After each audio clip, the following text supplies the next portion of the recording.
Hey everyone, thanks for tuning in. If you're new here, consider subscribing. It really helps keep these stories coming. And while you're here, let me know in the comments where you're listening from. Now, sit back, relax, and let's get into the story. They always said the jungle had its own voice. You get used to it. Birds calling in the distance, monkeys bickering over fruit, wind rustling through the trees, the constant low hum of insects.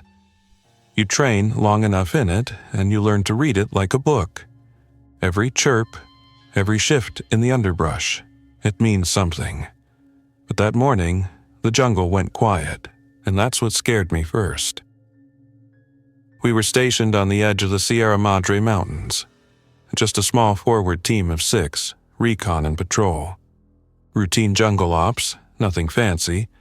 We'd been sweeping the forest for the last few days, just another exercise, until the radio static came. It started as a soft fuzz in the earpiece, like someone was speaking too far away to understand. Then came the message, garbled, shaky, barely audible. Quarantine breach, all units, hold position, do not engage civilians. Civilians, in this deep jungle? I looked over at Corporal Santos, who was fiddling with the transmitter. He gave me a tight shake of the head. Signals weak, Manila Command scrambling. Lieutenant Guzman ordered us to form a perimeter. We're holding here until further notice, eyes sharp. We assumed it was a drill, maybe a simulation about civil unrest or a lost hiker, but then we saw the first one. He came stumbling down the trail just past noon. A young man, maybe in his 20s. Shirt torn, face pale, his walk jerky, like his bones didn't know how to move right. I moved forward, hand raised in a signal to stop. Kuya, okay ka lang? Anong nangyari sa'yo? No answer. Just groaning, low and guttural. Then he started sprinting toward us. I've seen drug-crazed suspects before, but this was different.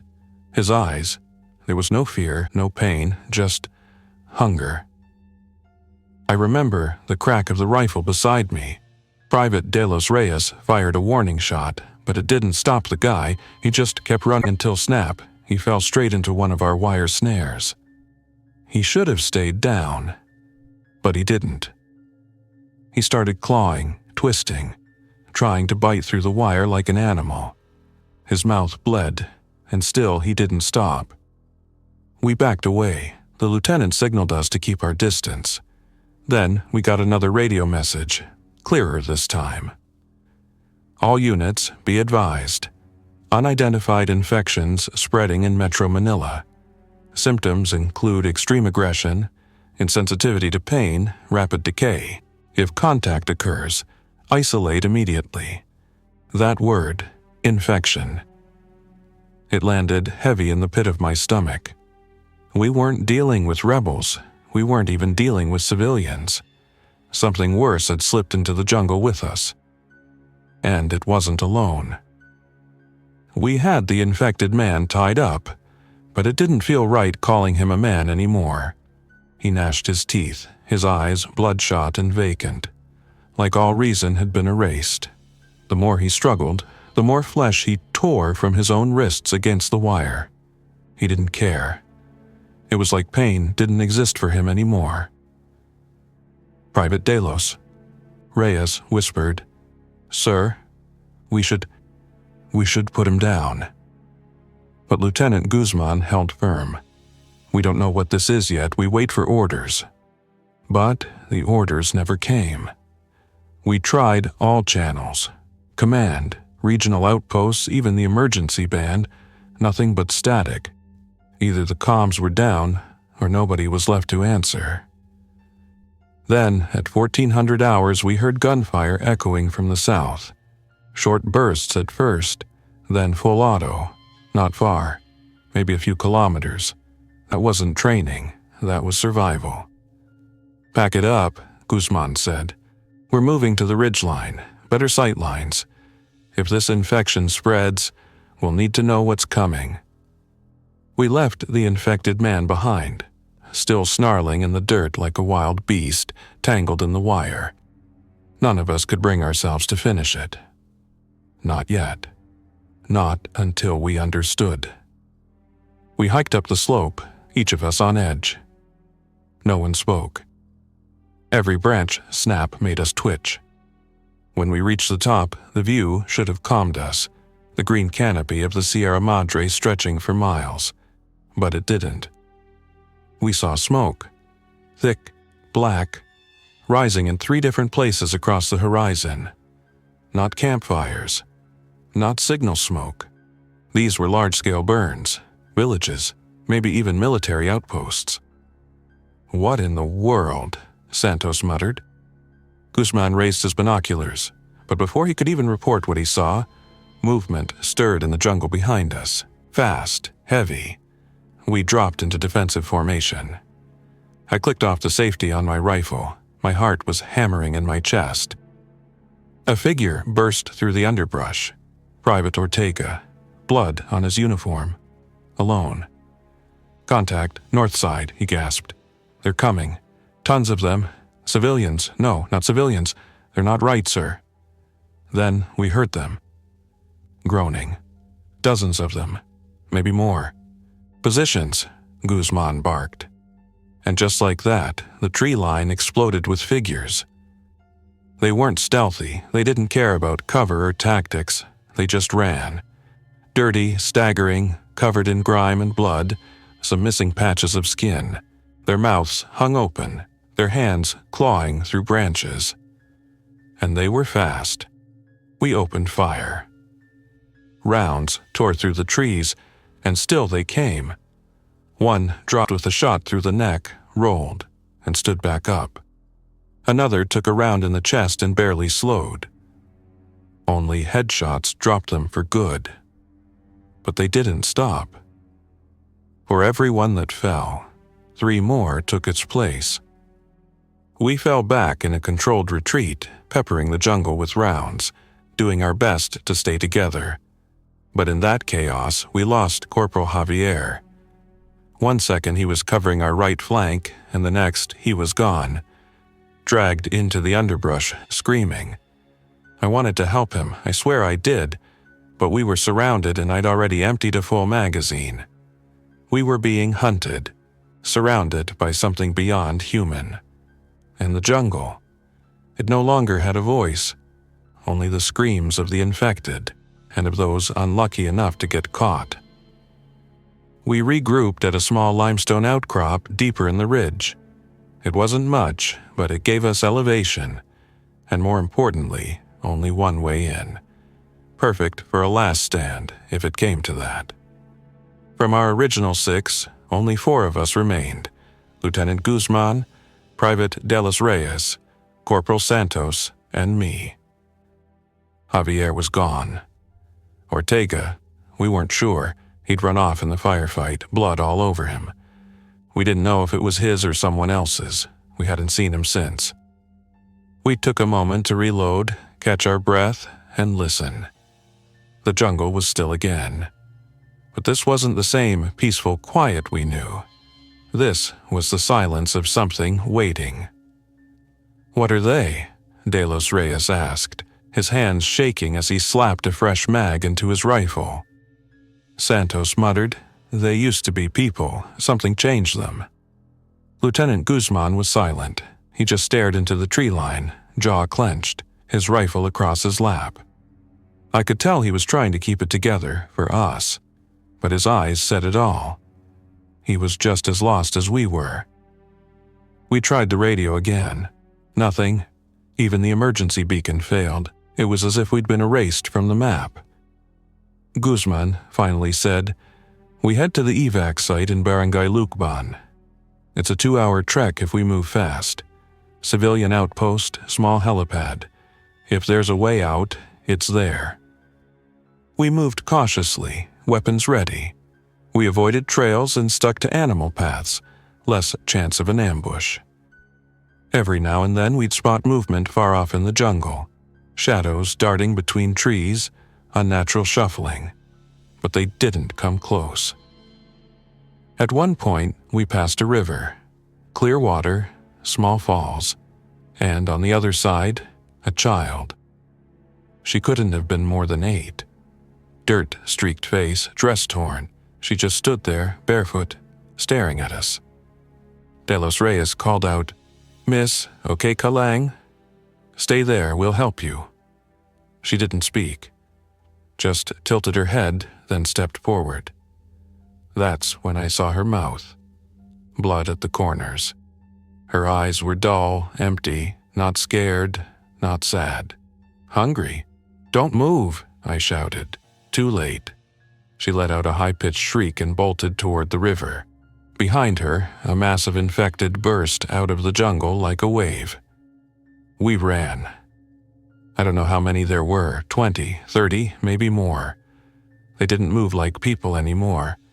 They ran like predators, arms flailing, teeth bared, legs kicking through roots and vines like they didn't feel a thing. De los Reyes tripped. I turned to grab him, but Guzman shouted, "Keep moving." I hesitated just for a second. Then I saw the child tackle De los Reyes to the ground. He didn't scream for long. We ran until our lungs burned. By the time we reached the outskirts of Barangay Lucban, the sun was already bleeding into the mountains, casting long shadows across the trees. The village sat on a low plateau, surrounded by thick vegetation and rice paddies. It was quiet, too quiet. We approached, low and slow, rifles raised, eyes scanning every window and rooftop. Smoke curled from one of the huts, the kind that clings to the air after something's been burning too long. Corporal Santos whispered, "Something's wrong. No kids, no dogs, no sounds." Lieutenant Guzman motioned for a sweep. We moved in formation, checking each house. Inside, we found overturned furniture, bloodstains, signs of a struggle, but no bodies. At the barangay hall, the doors were barricaded with chairs and tables. We knocked, called out, but no one answered. Guzman signaled me and Santos to breach. The inside was worse. 10, maybe 15 people were crammed together. All of them gone. Not from injuries. They looked like they had just dropped mid-prayer, eyes wide open, mouths agape. No visible wounds. No signs of a fight. It was like they just shut off. Santos backed out, covering his mouth. No way this is natural. We pressed on, searching for the helipad. It was there, just like the map said, at the far end of the village behind the medical outpost. And it was empty. No chopper, no supplies. Just an old windsock fluttering in the breeze. That's when we heard it. Not groaning, not screaming, singing. A soft lullaby drifting from a small nipa hut near the edge of the paddies. We moved toward it cautiously. Inside, a woman sat rocking back and forth, cradling something in her arms. Her eyes were wild, darting, lips moving to a song only she seemed to know. She didn't even look up as we entered, just kept rocking. Guzman stepped forward. "Ma'am, are you okay? What happened here?" She smiled, not at us, at whatever she was holding. He was hungry, so I fed him. We looked down. It wasn't a baby. It was something else. Twisted, small, wrapped in rags, soaked red. Its fingers moved. Its eyes were open. Then it screeched. We stumbled back as the woman shrieked with it, lunging forward like a puppet yanked on strings. Santos fired, hitting her in the chest. She didn't fall. Guzman didn't hesitate. 2 shots sent her mass. It dropped her. But the thing in her arms kept writhing, crawling. We didn't wait to see what it would become. We torched the hut and pulled back toward the edge of the village. Night was falling fast, and we were down to 3. Guzman was bleeding from a scratch on his arm. He said it was nothing, but I saw how he looked at it. In my gut, I knew he didn't have much time. And the forest behind us. was starting to move again. We took shelter inside an old school building at the far edge of the barangay. Its concrete walls and barred windows gave us some comfort, at least more than the huts or open field. We barricaded the doors with desks and stacked chairs, then hunkered down in the teacher's office. Lieutenant Guzman sat in the corner, pale, sweating. The scratch on his arm had turned deep red and swollen. He tried to hide the tremors in his hands, but it was clear his body was changing. "You need rest, sir," I said quietly. He shook his head. "No time. They'll be back before dawn." Santos and I exchanged looks. We both knew what we weren't saying. I checked our ammo. 3 mags left for my rifle, 2 for Santos, 1 for the lieutenant. No grenades, 1 flare. We were running low on everything except dread. Around midnight, we heard movement. First, it was distant, twigs snapping, dry leaves crunching. Then it got closer. A chorus of low groans and wet breathing crept through the air like fog. They had found us. We killed the lights and stayed low, weapons aimed at the doors. The pounding started soon after. Hands slapping, fists slamming, bodies hurling themselves against the building. The sound was relentless. Bam! Bam! Bam! They were testing every window, every crack in the wall. Santos was praying under his breath. Guzman, breathing hard, had his rifle pointed at the door but didn't move when I called his name. I turned to him and froze. His eyes had gone bloodshot. Veins along his neck were bulging.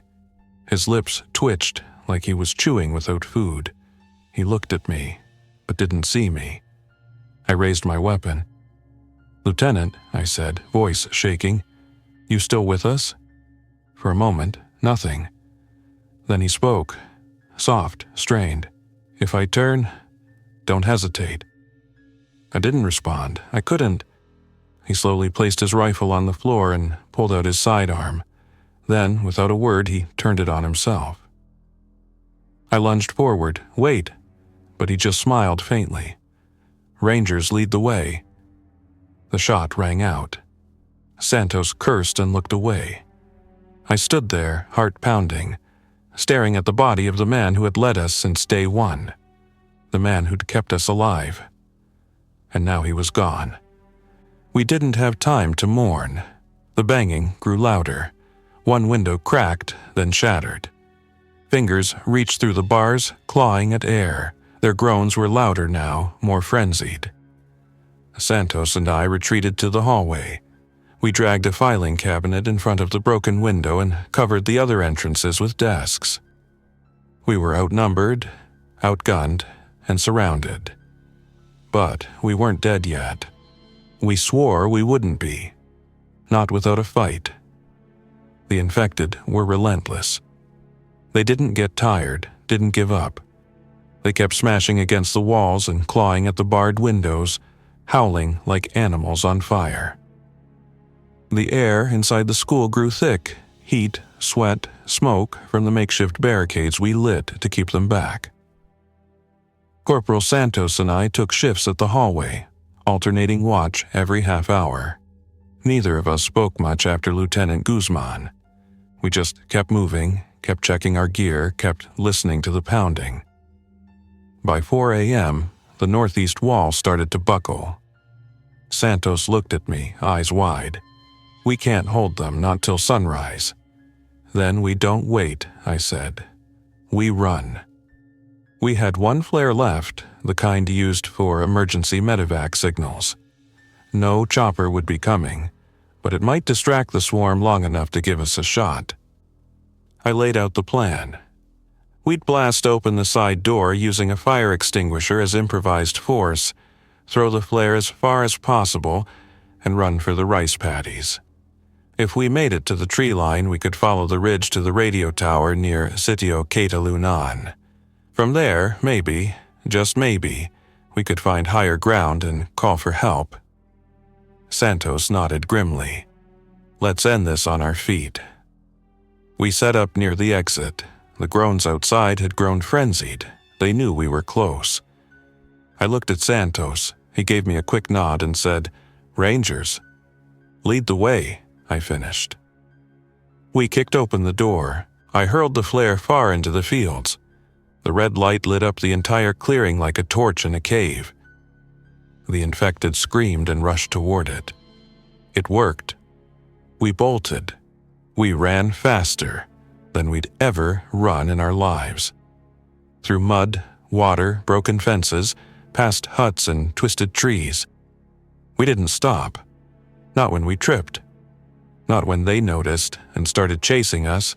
Not even when Santos cried out behind me, his leg snagged on barbed wire tearing through his uniform. I turned back and grabbed him under the arm. "Move! They're close!" he shouted. I didn't look. I didn't need to. I could hear them. We stumbled up the ridge, pushing through vines and tall grass. The sky was just starting to shift, dark blue bleeding into a hint of gray. Dawn was close. We found a trail that curved around a steep ledge. Below us, we saw the swarm, dozens, maybe hundreds, flooding the clearing where the school once stood. Some had caught sight of us. They shrieked and began climbing the slope. "We can't outrun them," Santos panted. I scanned the trail. A narrow wooden bridge crossed over a gully nearby, old, rotted, barely holding together. I pointed. "We cross and cut it behind us." We made it halfway before the first infected reached the edge. They lunged onto the bridge, shrieking. Santos took his knife and slashed at the ropes as I fired into the front line. The planks groaned, splintered.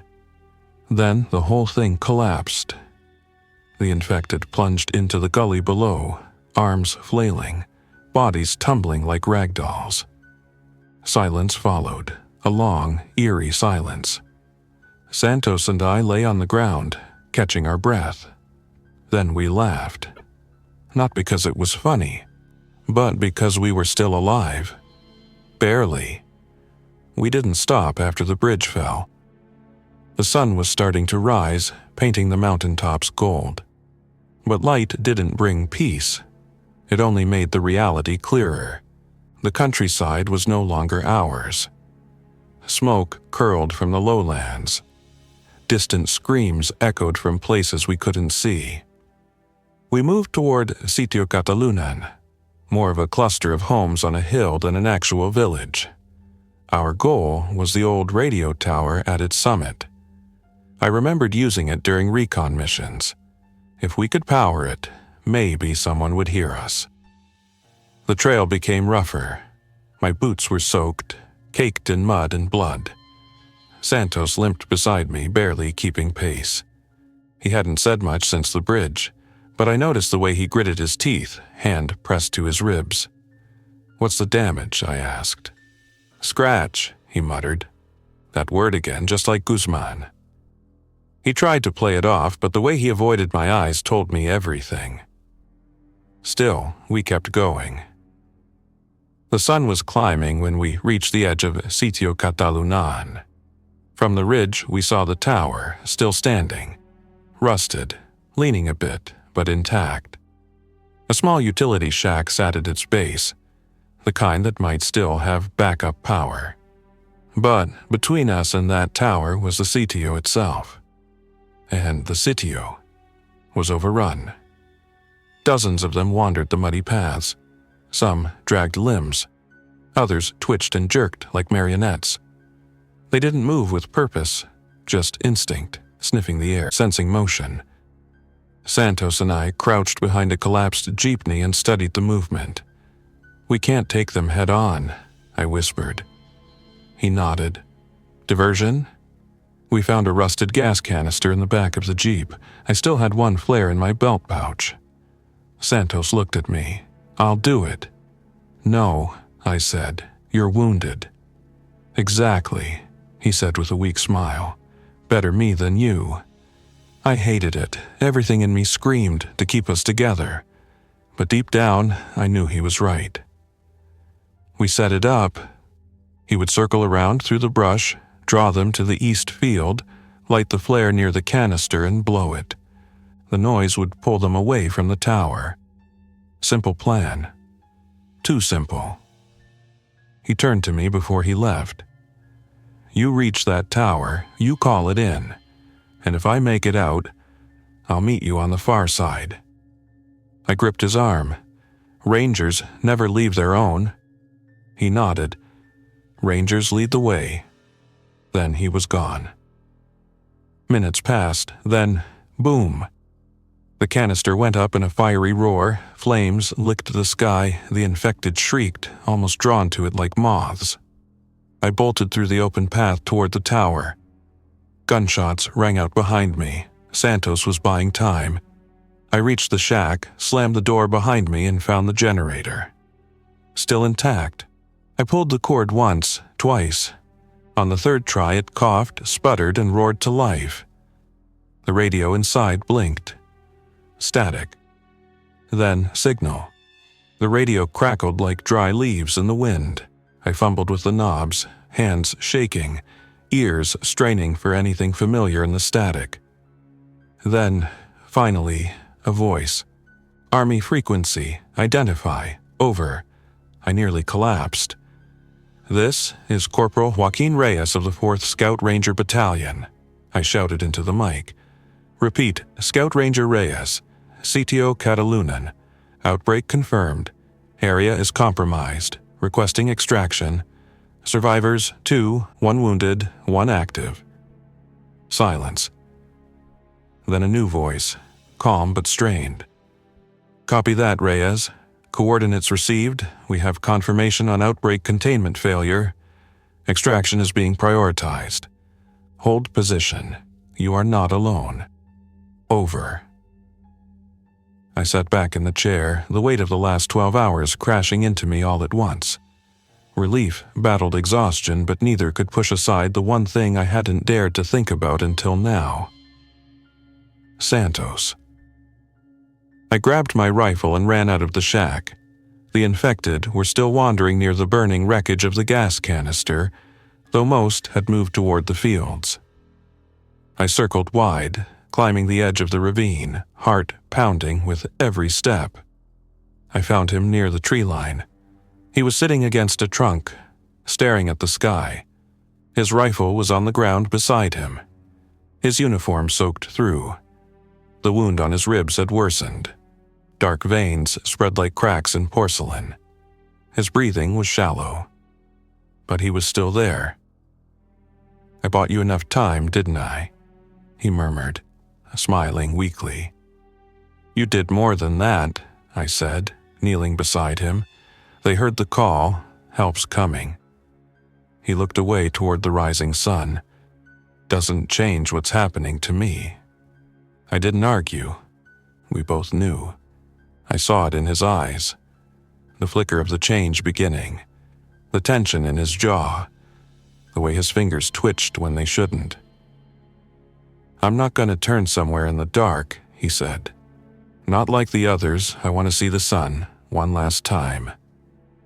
So we sat there, 2 rangers side by side, watching the light break over a broken world. When he started to shake, he placed his sidearm into my hands. Didn't say a word. He didn't need to. Tears blurred my vision. My hands trembled. But I did what I had to do. Because rangers don't leave their own behind. Because some things are worse than being alone. By the time the chopper arrived, its blades cutting through the sky like salvation, I was the only one left standing. They lifted me out of there, and I didn't look back. I didn't speak the whole ride. They said I was lucky, that I'd survived what most didn't. But survival wasn't the right word.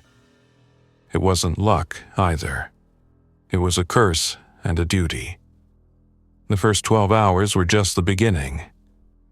And I remember every second, every scream, every sacrifice, because I'm a Scout Ranger. And we lead the way even when the world ends. Thanks for listening. If you enjoyed this story, don't forget to like and subscribe. Your support keeps these creepypastas coming. Until next time, stay alert, stay safe, and never ignore the feeling that something is watching.